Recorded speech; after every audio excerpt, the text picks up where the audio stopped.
So guys, ayan po. Ito lang po ang nag-iisang basag. Basag to. 16 po in-order ko tapos ayan basag. Oh no! Basag.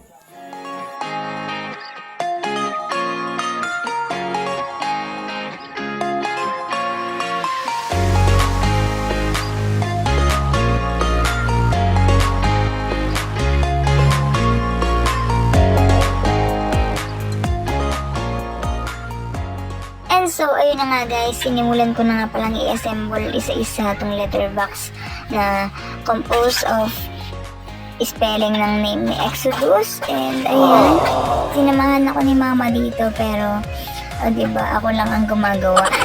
Pero thank you sa moral support ni mama dito. Actually, ang una ko talaga nabili is yung letter E, X, and letter O.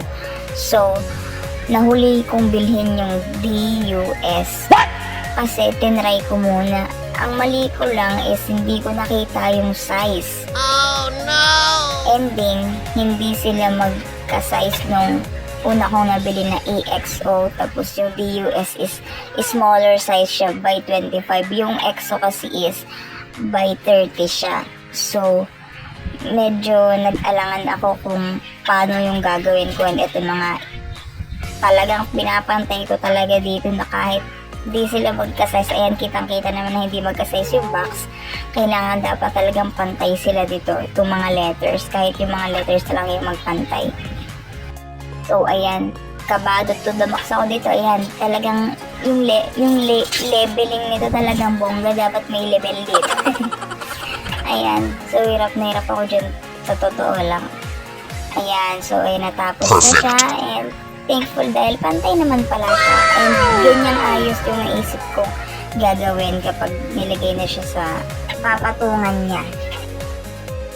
Okay, tapos na tayo sa pag-arrange ng letterbox. Dito naman tayo sa pagdidikit ng thank you card or pagsasabit ng thank you card sa tumbler na pang souvenir na EXO. So ayan guys, pinanasa ko muna isa-isa dyan yung tumbler kasi alam niyo na maalikabok nung dineliver dito. Ayoko naman na paghawak ng mga ninong-ninong na EXO is alikabok yung una nilang mararamdaman sa kamay nila.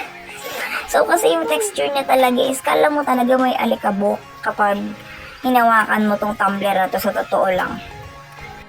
So ayan, kinat ko lang ng maliliit yung ribbon na binili ko. And then gupit, and then ginlustik ko nga pala dito yung thank you card na pinrint na kapatid ko, and yung kinat ko lang siya, and then ayan, attach lang natin siya dyan gamit yung glue stick. Sa totoo lang ang hassle gamitin itong glue gun kasi alam nyo yun, yung kapag may glue stick, yung may parang sapot-sapot talagang ayan, tatanggalin pa siya talaga. So ayan, kakatapos lang ng isa. And ayan, so 1 down na tayo guys. Yay, congrats. Ang cute niya lang tignan. Grabe. Ayan siya, oh, ang cute tignan. So ako nga pala gumawa niya yung thank you card na yan. Nag-edit and everything. So guys, hanggang dito muna tayo. Please like, share, and most important, please do subscribe and click the notification bell para updated kayo sa mga upcoming videos na i-upload ko. Bye-bye!